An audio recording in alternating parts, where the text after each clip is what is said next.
Après les salutations d'usage, je n'oublie personne. Je voudrais juste toucher quelques points de mon discours et le reste, la journée du parrain, je vais m'étaler sur beaucoup de choses. Mais aujourd'hui, on va résumer pour les raisons que je vous ai indiquées. Président MSN, merci d'être venu. Madame le maire, je n'ose pas ne pas vous citer. Et mon patron, lui, c'est le ministre. Merci beaucoup. Merci, monsieur le directeur de cabinet. Merci à tous et à ma famille. Très bien. Alors, je voudrais tout d'abord rendre grâce à Dieu qui nous a offert la vie jusqu'à ce jour. Pour prier pour mes parents, pour que Dieu leur accorde sa grâce et sa miséricorde. Je voudrais également, à l'occasion de cette grande journée internationale de l'écrivain africain, jour de célébration de la littérature, de la citoyenneté et de la souveraineté, remercier son Excellence, le président Bassirou Diomaye Faye, premier protecteur des arts et des lettres, sans oublier le chef du gouvernement et l'ensemble du gouvernement, et tous ceux qui prient pour sa réussite à faire régner la paix, la prospérité dans notre cher pays. N'oubliez pas que je suis un ambassadeur de la paix. Je ne fais que plaider pour la paix dans ce pays. J'associe à ces sincères remerciements et prières Madame Khady Ndiaye, ministre de la Jeunesse, des Sports et de la Culture, et le professeur Bakary Sarr, secrétaire d'État à la Culture, aux industries créatives et au patrimoine du Sénégal. Madame le ministre, monsieur le secrétaire d'État, vous nous avez fortement rassurés et comblés d'espoir dès vos visites respectives à Keur Birago Goubès, en présence de notre cher président Alioune Badara Bèye, qui actuellement n'est pas au meilleur de sa forme. Nous invitons toute l'Assemblée à formuler des prières pour qu'Allah subhanahu wa ta'ala lui accorde une parfaite santé et le garde encore longtemps parmi nous. Notre cérémonie de ce jour a essentiellement pour mission la promotion du livre et de la lecture, et rappeler les bienfaits de la citoyenneté et de la souveraineté, deux outils incontournables pour une nation paisible et prospère. Nous sommes au mois de novembre et le mois prochain, ce sera le mois de décembre, mois des cadeaux. Voilà pourquoi je voudrais juste rappeler cette idée émise il y a quelques années et que j'avais intitulée « Un cadeau, un livre ».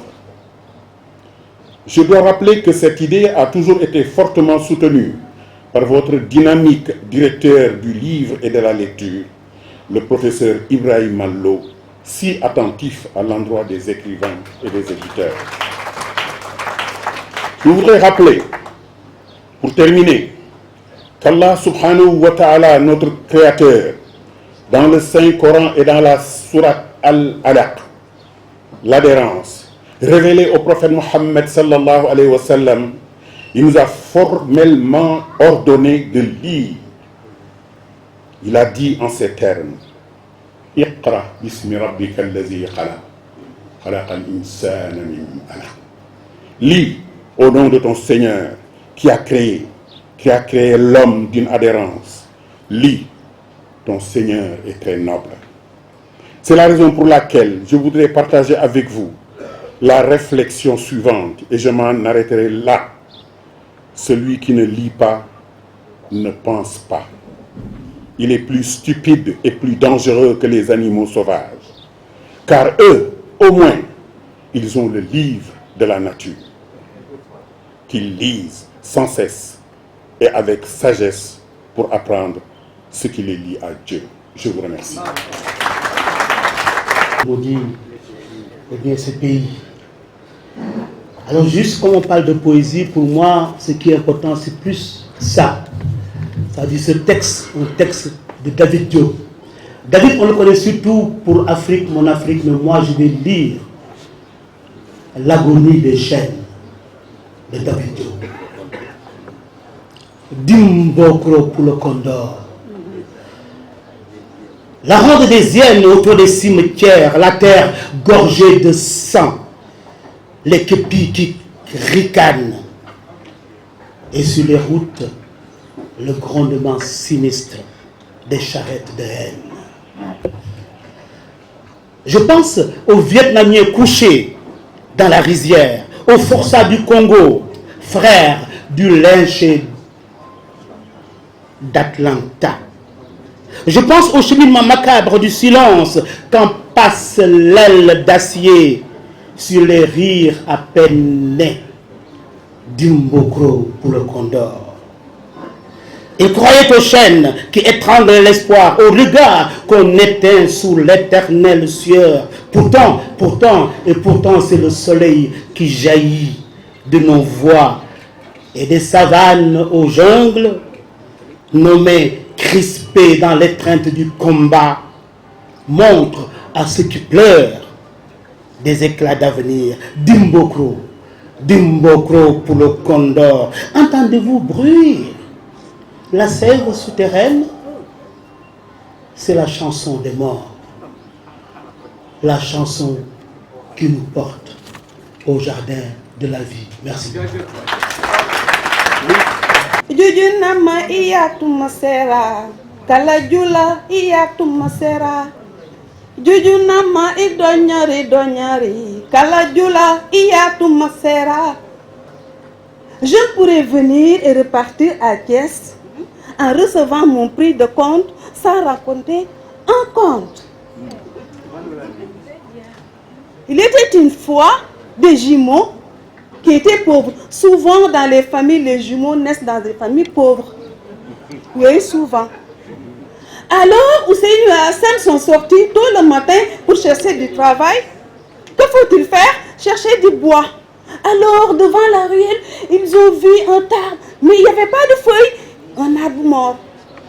À peine que l'un voulait monter, il y avait une corde en bas. Il s'est baissé pour tirer la corde et une voix retentit. Hé! Hé! Le jeune homme! Ne touche pas! Ne touche pas! Il y a des termites. Ils ont te piqué. Et soudain, le jeune homme se relevait. Mais l'autre, il a pris la corde et a tiré et l'arbre est tombé.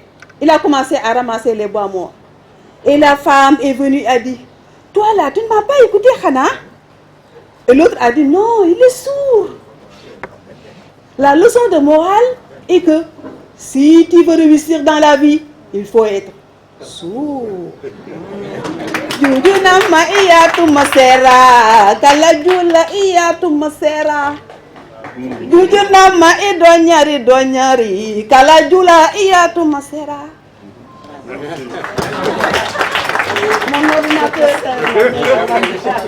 Merci Madame Mousso Djebarate Ngom. Le prix lui sera remis donc par Madame Zeynab Oumancho Diallo de Guinée. Ngom. Monsieur Djebarate Ngom.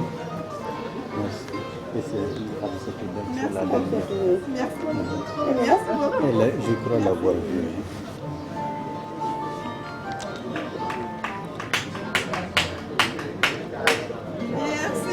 Enfin, en termes de... Merci. Ça me fait plaisir. Enfin, en termes de prix à décerner, Monsieur le Président de l'Association des écrivains du Sénégal, chers membres de la délégation du Bénin, du pays invité d'honneur, Monsieur le directeur du livre et de la lecture, Monsieur le Président du PEN Sénégal et parrain de cette édition, Mesdames, Messieurs les directeurs et chefs de service, Madame la Présidente de l'Association sénégalaise des éditeurs, chers professionnels de la chaîne du livre, Mesdames, Mesdemoiselles et Messieurs, chers invités. Parce que nous sommes à Keur Biago, chez les écrivains, et parce que nous célébrons la journée internationale de l'écrivain africain, je voulais m'autoriser, en sortant un peu de notre continent, mais en célébrant l'universalité des créateurs, à paraphraser un poète des Lumières, évoquant la spontanéité naïve des habitudes affectives et studieuses de sa fille. Comme cet enfant, vous, écrivain du Sénégal, avez pris ce pli de vous retrouver à Dakar chaque année, à compter du 7 novembre, avec des confrères venus de divers pays africains. Je m'en veux d'ailleurs de parler de pays divers, sachant avec certitude que l'Afrique est une et que, par-dessus les frontières, se profile une continuité culturelle forte, lisible, notamment dans la production littéraire. Cette réalité était déjà largement suggérée par l'anthologie de la nouvelle poésie nègre et malgache de langue française, publiée en 1948 par Présence africaine, née un an plus tôt, en 1947. Ce que notre brillant compatriote Alioune Diop avait alors initié et porté avec ténacité s'amplifie et se consolide grâce à la passion qui anime toujours les écrivains, soucieux de débrider les imaginaires et de porter, par le livre, le discours de grandeur et de beauté qui caractérise les lettres. Mesdames, Messieurs, vous me permettez donc, selon la bonne tradition de Teranga de notre pays, de commencer par saluer les hôtes inspirés venus communier avec nous. Chers écrivains du continent, soyez les bienvenus sur cette terre africaine du Sénégal, cette terre que nourrit depuis bien longtemps le savoir multiforme que diffuse le livre, celui de nos érudits d'abord, celui de nos aides vêtus des oripeaux de l'orateur et, enfin, celui de nos auteurs modernes qui ont dompté les genres de la littérature mondiale où ils excellent, en leur donnant toujours la luminescence singulière de la couleur locale. À Koubiago, siège mythique de l'Association des écrivains du Sénégal, l'Afrique dessine ses véritables contours dans l'unité, la concorde et la créativité nécessaires à la construction d'un futur où chacun s'assume et assume sa part de bâtisseur, conscient d'un monde à renouveler sans relâche. C'est dans cette perspective qu'il faut se féliciter que la réflexion pendant le symposium porte sur la citoyenneté et sur la souveraineté perçue sous le prisme de la littérature. Vous avez choisi d'adresser une problématique dont l'actualité et l'acuité sont parfaitement établies au Sénégal, où son Excellence, Monsieur le Président de la République Bassirou Diomaye Faye et Monsieur le Premier ministre Ousmane Sonko mobilisent la nation dans une grande ambition autour de la souveraineté.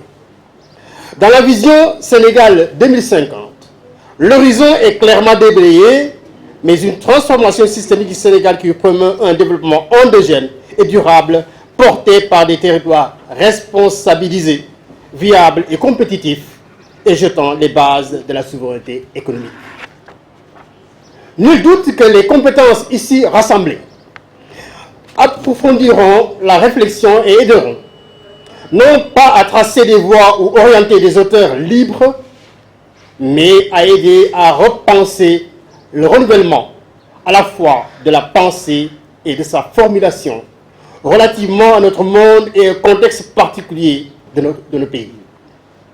Un aspect déterminant de cette réflexion sera la prise en compte de la jeunesse, près de 2/3 de la population du continent, pris dans le tourbillon d'un environnement protéiforme, angoissés par les incertitudes de leur propre avenir, propre devenir et, parfois hélas, poussés à emprunter les voies suicidaires de l'immigration irrégulière par les voies incertaines d'océans voraces qui se rapaissent du sang innocent de jeunes garçons et filles dont les rêves se noient dans les flots.